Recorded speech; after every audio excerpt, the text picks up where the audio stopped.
Good morning to all. Primary activities का आज हम टॉपिक डिस्कस करेंगे mixed farming. Last we discuss extensive commercial grain cultivation. आज का आपका टॉपिक है मिक्स्ड फार्मिंग। देखिए, सबसे पहले जैसे हिंदी में इसको अगर हम मिक्स्ड फार्मिंग को बोलें तो मिश्रित कृषि किया कहा जाता है। अब मिश्रित मतलब दो चीज़ों का मिश्रण, दो चीज़ों का मिक्सचर जिसके अंदर होता है मिक्स्ड फार्मिंग होती है। तो मिक्स्ड फार्मिंग के अंदर हम ये देखते हैं कि एनिमल्स रियरिंग प्लस आपकी जो एग्रीकल्चर है, दोनों काम एक साथ किए जाते हैं, दोनों को सेम इम्पोर्टेंस दी जाती है। मतलब इसमें एग्रीकल्चर भी किया जाता है, फसलों का उत्पादन भी किया जाता है, क्रॉप प्रोडक्शन भी किया जाता है, साथ में जो एनिमल्स हैं उनको भी पाला जाता है, उनका भी ध्यान रखा जाता है, उनका भी रख रखाव किया जाता है, हेल्थ फैसिलिटीज़ भी उनको प्रोवाइड की जाती है, उनके शेल्टर की भी प्रॉपर फैसिलिटी उनको दी जाती है। तो ये है mixed farming. This is the type of agriculture in which cultivation of crop and rearing animals is done at the same time. ये आपका यहाँ से मीनिंग क्लियर हो जाता है, ठीक है। This is the type of agriculture in which cultivation of crops and rearing of animals is done at the same time. काफ़ी तरह के क्रॉप्स का प्रोडक्शन किया जाता है। आप अपने आसपास के एरिया में, आपके विलेजेस हैं, आप विलेजेस से रिलेटेड हैं, या आपके अंकल हैं, या आपके कोई और रिलेटिव जो गांव के अंदर रहते हैं, जो एग्रीकल्चर भी करते हैं, साथ में वो पशुओं को भी पालते हैं, चाहे वो बफेलो हो गई, चाहे आपकी काऊ हो गई। आपने चीज़ देखी होगी भी, वो दोनों काम करते हैं, तो वो मिक्स्ड फार्मिंग कर रहे हैं। उसको हम क्या बोलते हैं? मिक्स्ड फार्मिंग वो कर रहे हैं, मिश्रित कृषि कर रहे हैं। अलग अलग तरह का देखते हैं, वीट, राइस, फॉडर क्रॉप्स भी हैं, बारले भी हैं, ओट्स भी हैं, डिफरेंट जो क्रॉप्स का प्रोडक्शन उसके अंदर किया जाता है। फॉडर क्रॉप खासकर, क्योंकि जब आप एनिमल को अपने साथ रख रहे हैं, उसको पाल रहे हैं, ठीक है, उनको रियरिंग कर रहे हैं, तो उनको भी जो फूड है, उनका जो चारा है, वो भी आप खेतों में तैयार करते हैं। जैसे जवार होगी, ठीक है ना, तो इस तरह की क्रॉप्स का भी प्रोडक्शन उसके अंदर किया जाता है। एनिमल्स किस किस तरह के, जैसे कैटल्स हो गए, शिप हो गई, pig, poultry are the main source of income along with crops. तो एक तरह से इनकम का सोर्स भी बन जाता है। मान लिया आपने बफेलो रखी हुई हैं, और तो उससे आपका जो है मिल्क प्रोडक्शन हो जाता है, और मिल्क को भी आप मार्केट के अंदर सेल कर देते हैं, आसपास के नियर बाय जो हाउसेज उसके अंदर भी सेल कर देते हैं, वहाँ से भी इनकम हो जाती है, यानी कि एक तरह से डबल इनकम हो जाती है। Soil fertility is maintained by crop rotation and intercropping. इसके अंदर जो है क्रॉप्स, हमने पहले देखा है कि उसके फर्टिलिटी को हम कैसे इंक्रीज़ करते हैं, तो उसके लिए क्रॉप रोटेशन का यूज़ किया जाता है। क्रॉप रोटेशन से आप सॉइल की फर्टिलिटी को इंक्रीज़ कर सकते हैं, ठीक है। इंटरक्रॉपिंग, एक साथ फसलों को लगाकर भी आप उसमें एक ही खेत में एक साथ दो फसलों को लगाकर भी आप उसके अंदर की जो फर्टिलिटी है उसको हम इंक्रीज़ कर सकते हैं, जिससे आपको इनकम भी ज़्यादा होती है। तो ये है मिक्स्ड फार्मिंग। अब मिक्स फार्मिंग के लिए कैपिटल हाई रिक्वायरमेंट, ठीक है, हाई कैपिटल इन्वेस्टमेंट होता है मिक्स फार्मिंग के अंदर। और जैसे कि इम्पोर्टेंट आइटम्स हो गए like machinery, buildings, extensive use of chemical fertilisers, green manure, और also on the skill and expertise of the farmers. तो उसके ऊपर भी काफ़ी ज़्यादा खर्चा होता है। इसमें दोनों तरह की लेबर की नीड होती है, स्किल्ड की भी और अनस्किल्ड लेबर की भी इसके अंदर नीड होती है। तो ये है आपका टॉपिक मिक्स्ड फार्मिंग। किन किन एरियाज़ में किया जाता है this type of agriculture practised in आपका north western Europe, eastern northern America, some part of Eurasia, ठीक है। मिलीन के अंदर ये किया जाता है। इससे रिलेटेड जो मैप है 5.7 वो हम इसके बाद में डिस्कस करेंगे। नेक्स्ट एक टॉपिक और ले लेते हैं, डेयरी फार्मिंग का। दिस इज़ द, अब डेयरी आपने देखा हो नॉर्मल आपके गांव के अंदर भी, या आप सिटी में रहते हैं तो आसपास कहीं ना कहीं कोई डेयरी रहती है। तो डेयरी वाला क्या काम करता है? उसने 8 से 10 या 15 भैंसें रखी होती हैं, और मिल्क प्रोडक्शन करता है, दूध निकालता है और उसको सेल करता है। तो इसी को डेयरी कहते हैं। लेकिन इसी को जब हम हाईली टेक्निक और मॉडर्नाइज तरीके से किया जाएगा तो इससे काफ़ी प्रॉफिट अर्न हो जाता है।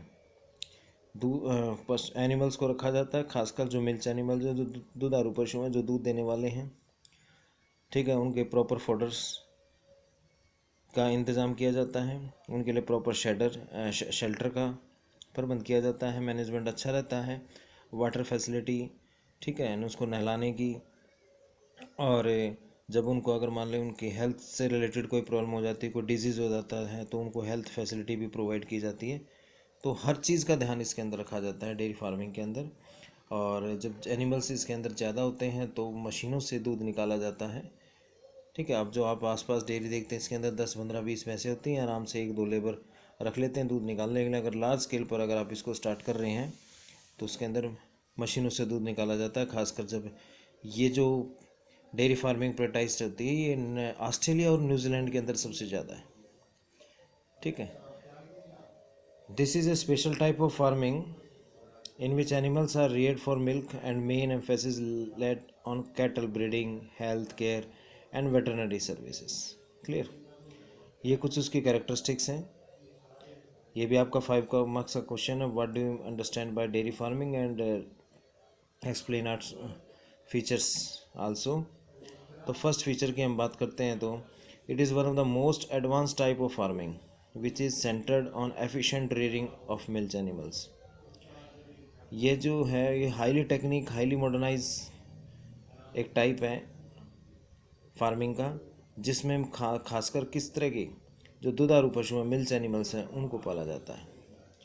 Heavy capital investment is required for animal shades, storage facilities for fodder, feeding and milching machines. काफ़ी ज़्यादा पैसा इसके अंदर इन्वेस्ट होता है।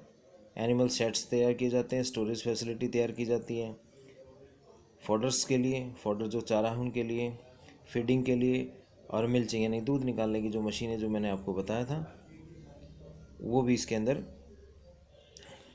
मशीनें यूज़ की जाती है, जिससे इसमें काफ़ी खर्चा आता है। It is highly labour intensive agriculture because it involve rigorous care of feeding and milching. इसके अंदर हम देखते हैं कि पशुओं को चराने के लिए और दूध निकालने के लिए, रिगरस मीन्स चराने के लिए, ठीक है, इन फीडिंग एंड दूसरा क्या होगा, दूध निकालने के लिए काफ़ी लेबर की नीड होती है। तो काफ़ी लोगों को एम्प्लॉयमेंट भी इसके अंदर मिल जाता है। तो 3 यहाँ पर आपकी फ़ीचर्स डेयरी फार्मिंग डिस्कस हुई। नेक्स्ट फीचर की हम बात करते हैं। 4th one, there is no off season because animals require proper care throughout the year. कि पशुओं की देखरेख है जो पूरे साल करनी पड़ती है, इसमें कोई किसी तरह का ऑफ सीज़न नहीं होता, कोई किसी तरह का गैप नहीं आता है, ठीक है। कंटिन्यूस उनकी प्रॉपर केयर की नीड होती है 12 के 12 महीने full year. It is mainly practised near the urban and industrial centres where there is ready market for fresh milk and dairy products.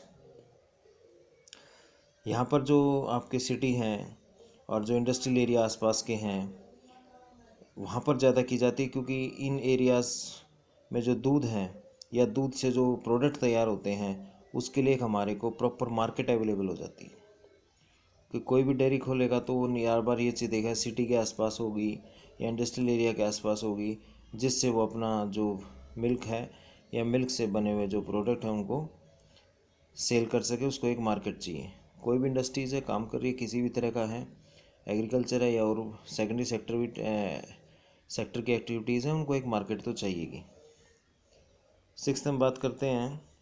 The scope of dairy farming has increased considerably due to the development of transportation, refrigeration, pasteurisation and other preservation process. कि transport के development से, ठीक है, जो refrigerator के, पहले refrigerator का इतना ज़्यादा यूज़ नहीं होता था, अब जो बहुत ज़्यादा यूज़ होने लगा है। पास्तेकरण जो उससे प्रोडक्ट तैयार करते हैं, वो एक प्रोसेस है। तो और भी जो डेयरी के से रिलेटेड जो प्रोडक्ट हैं उनकी हम यहाँ पे बात कर रहे हैं, को अधिक समय तक यानी कि काफ़ी लंबे टाइम तक इसके अंदर रख सकते हैं, वो ख़राब नहीं होते हैं। तो ये एक फैसिलिटी है, फीचर्स हैं डेयरी फार्मिंग के अंदर। तो ये 6 फीचर्स हैं इसके अंदर। ये आपने प्रॉपर तरीके से इसको आप कर लेंगे। क्वेश्चन बनेगा आपका, what do you mean by dairy farming and explain also its features, ठीक है। बहुत इंपॉर्टेंट क्वेश्चन है। प्लांटेशन एग्रीकल्चर हो गया, डेयरी फार्मिंग का क्वेश्चन हो गया, मिक्स्ड फार्मिंग का क्वेश्चन हो गया, तो ये आपने सही ढंग से इनको कर लेना है। मैप की हम बात करते हैं तो देखिए नॉर्थ वेस्टर्न यूरोप के अंदर, कनाडा के अंदर, साउथ ऑस्ट्रेलिया, न्यूजीलैंड, तस्मानिया, इसके अंदर ये सबसे ज़्यादा डेयरी फार्मिंग जो है डेवलप है। ये मिक्स्ड फार्मिंग का मैंने कहा था, मैप हम बाद में कराएंगे। तो मिक्स्ड फार्मिंग के देखिए नॉर्थ अमेरिका का कुछ पार्ट है, यूरोप का कुछ पार्ट है, ठीक है, अफ्रीका का कुछ साउथ वाला पार्ट है, साउथ अमेरिका का कुछ पार्ट है, यहाँ पर मिक्स्ड फार्मिंग डेवलप है। डेयरी फार्मिंग की हम बात करते हैं, कनाडा वाला एरिया है, पार्ट आ जाता है नॉर्थ वेस्टर्न यूरोप है, और देन उसके बाद आपका ऑस्ट्रेलिया और न्यूजीलैंड, और इनके बीच में तस्मानिया है, आइलैंड कंट्री है। तो यहाँ पर ये काफ़ी ज़्यादा डेवलप है। तो डेयरी फार्मिंग जो फेमस है वो ऑस्ट्रेलिया और न्यूजीलैंड की है, और फिर उसके बाद कनाडा का नंबर आता है। तो ये क्वेश्चन आपने अच्छी तरह से इसको रीड करना, और वीडियो को नहीं समझ में आता आप उसको बार बार देखेंगे तो सारी चीज़ आपको क्लियर हो जाएंगी। Thank you.